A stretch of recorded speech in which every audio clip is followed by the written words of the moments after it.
નમસ્કાર દર્શક મિત્રો, મિરર ઓફ ધી વર્લ્ડમાં આપ સૌનું હાર્દિક સ્વાગત છે। શહેરના ફતેપુરા સ્થિત સરસિયા તળાવ નજીક આવેલ 400 વર્ષ જૂના કાળભૈરવ મંદિરના જીર્ણોદ્ધાર શરૂ કરવામાં આવશે।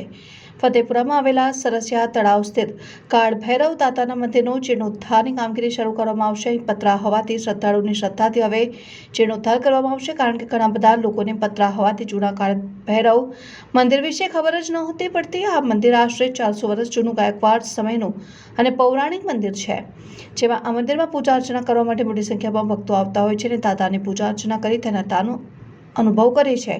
કાળભૈરવ દાતાનું મંદિરનું જીર્ણોદ્ધાર કરવા માટે રેતી, કપચી, સિમેન્ટ, સળિયાની જરૂરિયાત હોય। મંદિરના પૂજારી અને વહીવટકર્તા દ્વારા લોકોને મંદિરના જીર્ણોદ્ધારમાંથી યથાશક્તિ દાન માટે અપીલ કરવામાં આવી। આ શ્રી કાળભૈરવ દાદાનું મંદિર છે। સરસિયા તળાવ ફતેપુરામાં આવેલું જૂનામાં જૂનું મંદિર છે। સર સયાજીરાવ મહારાજના ટાઈમના બધા મંદિરો છે એના આજુબાજુ એનામાં એક આ મંદિર છે। આ ફતેપુર વિસ્તારમાં આવેલું છે। અહીંયા આગળ કેટલાય ધાર્મિક સ્થળો છે।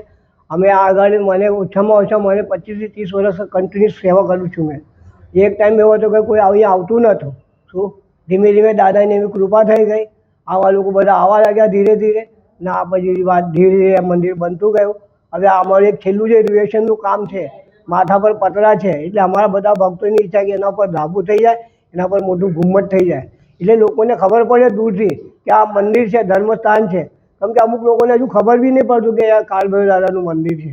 એના માટે જ અમે આ પ્રયત્નો કરી રહ્યા છીએ। એટલા માટે લોકો અમને જે સાથ સહકાર આપે અમે અપેક્ષા રાખીએ છીએ। આ એક ધર્મનું કામ છે। આ ધર્મના અંદર આપણે એક હિન્દુ ધર્મ તરીકે આપણે આ બધા સાથ સહકાર આપીએ તો અમે એની અપેક્ષા રાખીએ છીએ। આના સામે બીજું કંઈ કહેવા માંગતો નથી। રમેશભાઈ નલાવડે, હું અમે મંદિરમાં આમાં ત્રીજી પેઢીમાં સેવા કરું છું। મારા પહેલાં મારા કાકા હતા, પણ મારો ભાઈ હતો, મને 30 વર્ષ પોતાને થઈ ગયા।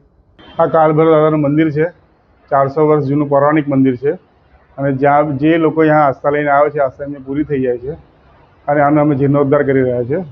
તન મન ધનથી તમારે જે કોઈ દાતાઓ આપવું હોય આ મંદિરનો ઘુમ્મટ બનાવવાનો છે, એના માટે અમે આ વર્ષોથી અહીંયા પૂજા કરીએ છીએ અને એના માટે અમે આ તન મન ધનથી જેને કોઈ આપવું હોય, દાન આપવું હોય એ અમે સ્વીકારીએ છીએ અહીંયા।